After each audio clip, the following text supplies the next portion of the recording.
Hello guys, welcome back to online classes. Guys, last 2 lecture से हम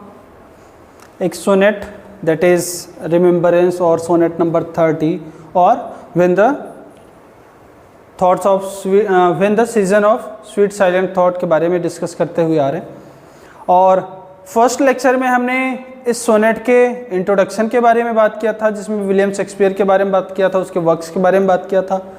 और साथ ही साथ हमने इस सोनेट के फॉर्म के बारे में बात किया था कि ये सोनेट कैसा है, किससे रिलेटेड है, and what is the subject of this sonnet. और फिर हमने लास्ट लेक्चर में इसके फर्स्ट 2 स्टेंजास को डिस्कस किए थे, जिसमें हमने बताया था कि पोएट जब भी खाली बैठता है, जब भी शांत बैठता है, तो वो अपने पास्ट के बारे में सोचता है, और जब भी वो पास्ट के बारे में सोचता है ही बिकम सैड, वो सैड हो जाता है। And when he become sad, वो सारी चीज़ों के बारे में जब सैड हो जाता है, ही स्टार्ट क्राइंग या he start weeping for those things that happen in past. उन सारी चीज़ों के बारे में भी सैड हो जाता है, रोने लग जाता है, जो कि पास्ट में हैपन हुई है। And he weeps for his lovely friend who has died in his young age, वो अपने लवली फ्रेंड के बारे में रोता है जो कि अपने यंग एज में मर जाता है। And he also weeps for love that is lost in past, वो अपने उस प्रेम के बारे में भी रोता है जो पास्ट में खो गया। And he also weeps for so many things that disappeared या that is not completed in past, जो कि पास्ट में जो कंप्लीट नहीं हुआ या खो गया है, उन सारी चीज़ों के बारे में भी बात करता है। अब उससे जो नेक्स्ट स्टेंजा है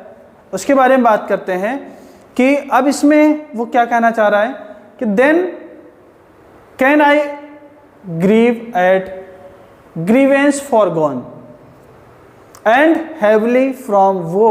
to woe tell over the sad account of fore bemoaned moan which I new pay as if not paid before. Word meanings देखें बच्चों। फर्स्ट लाइन में जो ग्रीवेंस वर्ड है इसका मतलब है लॉसेस, फिर फॉरगॉन मतलब happened in past, sad account मतलब लॉसेज ऑफ पास्ट, जो पास्ट में चीज़ें लॉस हो चुकी हैं उसके बारे में बात करता है। फॉर बिमोन्ड मतलब सॉरोज ऑलरेडी फेल्ट, फॉर बिमोन्ड मतलब जिसके बारे में दुख पहले से ही मौन किया जा चुका है, अब फेल्ट किया जा चुका है। तो इन दिस लाइन या इन दिस स्टेंजा और in these lines the speaker describes how he grieves या how he feel sad about the losses of past, अपने पास्ट के लॉसेज के बारे में कैसे वो दुख व्यक्त करता है, कैसे वो अपने दर्द को दिखाता है, उसके बारे में वो बात करता है कि ही is sad about all those things that happened in past. वो इसमें ये बताता है कि वो सैड है, ही इज सैड, बोला ना, I grieve at grievance, he is sad for all those things that happened in past, जो सारी चीज़ें पास्ट में, फॉरगॉन मतलब जो हो चुकी हैं, जो कंप्लीट हो चुकी हैं। तो ऐसे इंसिडेंट्स के बारे में, ऐसे थॉट्स के बारे में वो बात करता है दैट हैपेंड इन पास्ट, जो पास्ट में हैपन हो चुकी हैं। And he feel sad in present, और वो उसके बारे में प्रेजेंट में क्या करता है, सैड फील करता है। और बोलता क्या है कि जब भी वो पास्ट के बारे में सोचता है या जब भी वो फील सैड करता है ना, या सैड फील करता है, तो उसका जो हार्ट है ना वो कैसा हो जाता है, हैवी हो जाता है। वो कहता है, he says that his heart is heavy with sad account of past problems. लिखा है ना कि and heavily from the woe to woe tell over the sad account of fore bemoaned moan. बोलता है कि whenever he feels sad, whenever he feels about या thinks about past things या past problems, his heart becomes heavy, उसका heart कैसा हो जाता है, heavy हो जाता है। और heavy किस चीज़ से होता है, heavy with pain, heavy with sad accounts, past की चीज़ों के बारे में सोच कर उसका जो हृदय है वो दर्द से क्या हो जाता है, भारी हो जाता है। और वो पास्ट अकाउंट या सैड अकाउंट ऑफ पास्ट के बारे में बात करता है, जिसके बारे में ऑलरेडी क्या है, सैडनेस फील की जा चुकी है, या जिसके बारे में सॉरोज ऑलरेडी फेल्ट, जिसके बारे में दर्द पहले से ही महसूस किया जा चुका है। फिर क्या कहता है कि whenever he thinks about his past he feel sad, वो सैड फील करता है, and his tears flow for the all those things, बोलता है कि his tears start to flow, वापस से बहना स्टार्ट कर देती हैं, फॉर ऑल दोज थिंग्स, उन सारी चीज़ों के बारे में, and it seems to him, उसको ऐसा प्रतीत होता है, मतलब जब वो उनके बारे में सोचता है, उसके बारे में दर्द फील करता है, उसके अंदर से जब फील सैड, दर्दनेस फील होती है या सैडनेस उसको फील होती है, तो स्टार्ट क्राइंग, वो स्टार्ट क्राइंग मतलब रोना स्टार्ट कर देता है, और जब वो रोना स्टार्ट कर देता है, इट सीम्स टू हिम, ये उसको ऐसा प्रतीत होता है, क्या प्रतीत होता है कि हिज पेन इज न्यू, लिखा है ना, I new pay as if not paid before, बोलता है he feel sad for those things that happened in past, वो पास्ट की चीज़ों के बारे में दुखी महसूस कर रहा है अपने आप को, उसके लिए फील है, उसके लिए वीप कर रहा है, वो रो रहा है, लेकिन इट सीम्स टू हिम, लेकिन उसको ऐसा फील होता है that his sadness his pain is new and he is weeping for them first time, उसको ऐसा लग रहा है कि उसके लिए सब कुछ नया दर्द है और उसके लिए पहली बार रो रहा है, पहले उसने उसके लिए कभी रोया नहीं, ऐसा उसको फील होता है, ही फील्स दैट या ही फील्स सैड दैट या एज दो he has not felt before, लिखा है ना लास्ट में कि नॉट पेड बिफोर, मतलब ऐसा फील करता है कि जैसे उनके लिए दुख मैंने पहले से फील नहीं किया हो, या उनके लिए मैंने आंसू पहले से पे नहीं किया हो, तो उसी चीज़ के लिए कह रहा है कि whenever he thinks about his past, whenever he thinks about those things या that accounts that happened in past, उनके बारे में वो सोचता है, he becomes sad, और वो सैड हो जाता है, then he start crying, वो रोना स्टार्ट कर देता है, and at that time he feels that, उस समय उसको ऐसा फील होता है, he is sad about those things that he has not felt before, वो उनके लिए दुखी है जिनके बारे में उसको पहले ऐसा कुछ फील नहीं हुआ, या जिनके बारे में वो पहले से दुखी नहीं हुआ है। तो फर्स्ट 4 लाइन्स को हमने डिस्कस किया, उसके बाद उसके नेक्स्ट 4 लाइन को डिस्कस किया। अब जो नेक्स्ट 4 लाइन्स थे उसके बारे में भी हमने डिस्कस कर लिया कि उसमें उसने ये बता दिया कि वो पास्ट की प्रॉब्लम्स के बारे में सोचता है, पास्ट के दुखों के बारे में सोचता है, और जब भी वो पास्ट के दुखों के बारे में सोचता है, ही फील्स दैट या he it seems to him that his heart is heavy with pain, उसका जो हार्ट है वो पेन से क्या है, भारी हो गया है, एंड ही स्टार्ट वीपिंग या he start crying for those things that happened in past but it seems to him that it is new for him, उसके लिए वो बिल्कुल नया सा फील होता है, ऐसा वो प्रतीत करता है या ऐसा उसको महसूस होता है। तो आज की ये स्टार्टिंग की 4 लाइन्स भी हमने डिस्कस कर लिया। तो अब तक बच्चों हमने 3 क्वेश्चंस डिस्कस किए, जैसा कि मैंने आपको बताया था कि राइमिंग स्कीम के हिसाब से, या अगर हम सोनेट के हिसाब से देखें, जो शेक्सपियरियन सोनेट है या जो इंग्लिश सोनेट है, it is divided into 3 questions of 4 lines in each. तो हमने 3 क्वेश्चंस 4 लाइन के स्टेंजाज वाले अब कंप्लीट कर लिए, जिसकी राइमिंग स्कीम हमने क्या बताया था आपको कि A B C D E F और लास्ट में आएगी जी। तो अब लास्ट 2 लाइन जो बच गई हैं जिसको हम कपलेट कहते हैं,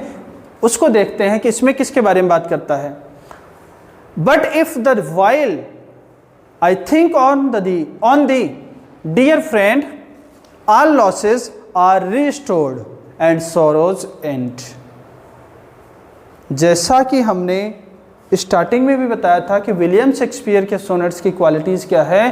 फर्स्ट 3 क्वेश्चंस में वो प्रॉब्लम्स के बारे में डिस्कस करता है,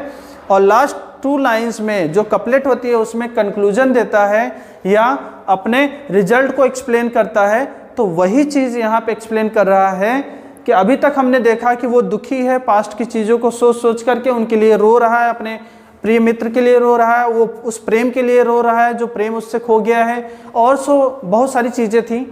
जो कंप्लीट नहीं कर पाया उसने अपने पास्ट में, उन सब चीज़ों के बारे में दुखी है। अब लास्ट 2 लाइन्स में वो क्या कहना चाह रहा है कि but if the while I think on thee, but whenever I think about those things, thee मतलब पहले ही बताया था उन सारी चीज़ों के बारे में, ओल्ड इंग्लिश है ये। तो बोलता है कि but whenever I think about those thing, जब उन सारी चीज़ों के बारे में मैं सोचता हूँ, and I think about my friend, my dear friend, जब भी मैं अपने डियर फ्रेंड के बारे में सोचता हूँ, ऑल लॉसेज आर रिस्टोर्ड, मेरे सारे जो लॉसेज हैं, जो मेरे सारे दुख दर्द हैं, वो क्या हो जाते हैं, ख़त्म हो जाते हैं, और सारे जो लॉसेज हैं वो क्या हो जाएंगे, रिस्टोर, वापस से आ जाते हैं। अब रिस्टोर कैसे हो जाते हैं बच्चों, तो अभी मैंने थोड़ी देर पहले आपको एक्सप्लेन करते वक्त बताया कि जब वो प्रेजेंट में पास्ट की चीज़ों के बारे में सोच रहा होता है, कई बार आप लोगों ने भी इमेजिन किया होगा कि आप बिल्कुल साइलेंट हैं, बिल्कुल शांत है, एकदम माहौल, आपका एटमॉस्फेयर ऐसा है कि बिल्कुल शांत है, और आप उस टाइम में किसी पास्ट की चीज़ के बारे में या किसी ऐसे इंसिडेंट के बारे में सोचने लग जाओ जो आपको बहुत अच्छा लगा हो या जो आपको पसंद आया हो, और उसको सोचते सोचते क्या करोगे, ऐसा कभी टाइम आ जाता है कि आप बैठे बैठे प्रेजेंट में भी उस चीज़ के लिए मुस्कुराने लग जाते हो, या उसके लिए ऐसा फील करते हो कि कितना अच्छा है। मतलब प्रेजेंट में होते हुए भी आप पास्ट को फील करते हो। मतलब ये हो गया कि प्रेजेंट में आपके पास्ट की चीज़ें आ गई, रिस्टोर हो गई, वापस से आ गई। वही चीज़ वो कहना चाह रहा है कि whenever he thinks about the things that happened in past, या whenever he thinks about the past account, and whenever he thinks about his dear friend, all the things become new for him and all the losses restored again. और जो उसके सारे दर्द हैं, दुख हैं, वो सब सारी चीज़ें लास्ट में लिखा है ना, एंड सॉरोज एंड, सारे दर्द गायब हो जाते हैं। मतलब सारी चीज़ें उसको नई नई सी लगने लग जाती हैं, ऐसा लगता है कि वो वापस से उनके साथ अपनी लाइफ को स्पेंड कर रहा है, और ऐसा फील करते ही सारे उसके जो दर्द हैं, जो अभी तक रो रहा था कि मैं ये नहीं कर पाया, मेरी प्रेमिका खो गई या मेरा दोस्त खो गया, जितनी सारी चीज़ों के बारे में रो रहा था, वो सारे दर्द उसके क्या हो जाते हैं, गायब हो जाते हैं, और उसको ऐसा लगता है कि मैं वापस से उन सारी चीज़ों के साथ अपनी ज़िंदगी स्पेंड कर रहा हूँ, अपने लाइफ को स्पेंड कर रहा हूँ। तो लास्ट टू लाइन में बहुत अच्छी सी बात कह दी। उसने ये कहा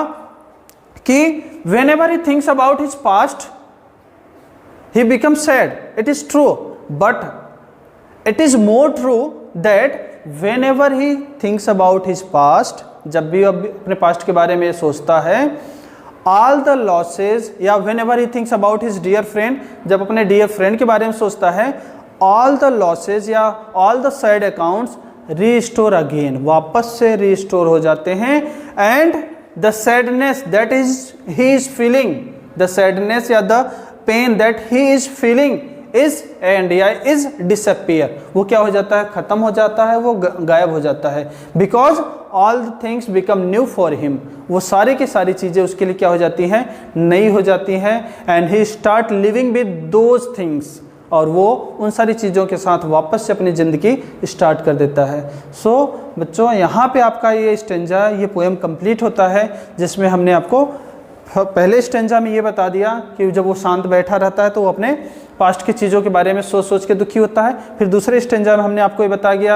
दिया कि जब वो दुखी होता है तो वो रोना स्टार्ट कर देता है। रोना किसके लिए स्टार्ट कर देता है, अपनी प्रेमिका के लिए जो उसको नहीं मिल पाई, अपने दोस्त के लिए जो अपनी यंग एज में मर गया, और बहुत सारी चीज़ें जिसके बारे में उसने पास्ट में इच्छा रखी लेकिन उसको कंप्लीट नहीं कर पाया। तीसरे स्टेंजा में हमने ये बता दिया कि वो उन पास्ट की चीज़ों के बारे में रोता है जो पास्ट में हैपेंड हो चुकी हैं, लेकिन उनके बारे में वो प्रेजेंट में रोता है, और जब रोता है तो उसको ऐसा फील होता है कि इसके लिए मैंने पहले कभी ऐसा दर्द फील नहीं किया। इसके बारे में थर्ड स्टेंजा में बात किया था।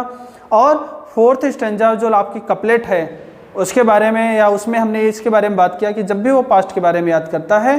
तो सारी की सारी चीज़ें उसको न्यू फील होती हैं, और न्यू फील होती हैं तो उसका जो सारा दर्द है वो धीरे धीरे क्या हो जाती है, डिसअपियर हो जाता है, और वो वापस से हैप्पी हो जाता है। सो बच्चों, यहाँ पे आपका स्टेंजा आपकी पोएम, आपका सोनेट ख़त्म होता है। आई होप आपको समझ में आ गया होगा। फिर भी if there is any problem then you can ask me और डिस्कस विद मी। सो आज के लेक्चर के लिए बस इतना ही। Thank you.